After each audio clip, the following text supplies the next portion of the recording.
How to find Facebook deleted post.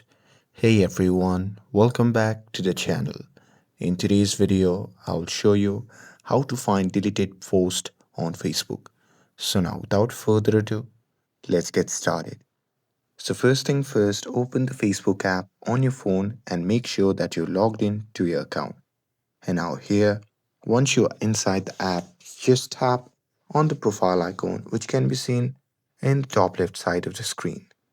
And now here, once you are in your profile section, just tap on the three dot icon, which can be seen beside the edit profile button.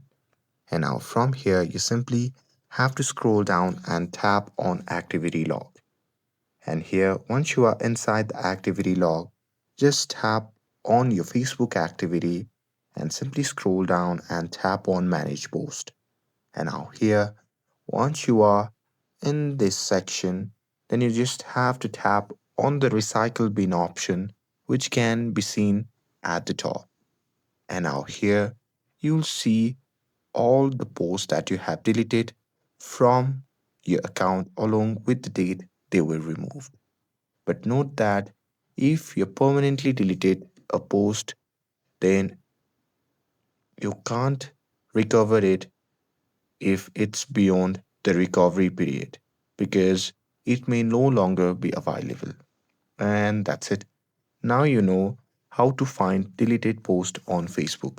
With this, if you found this video helpful, then don't forget to like, share, and subscribe to get updated for more videos.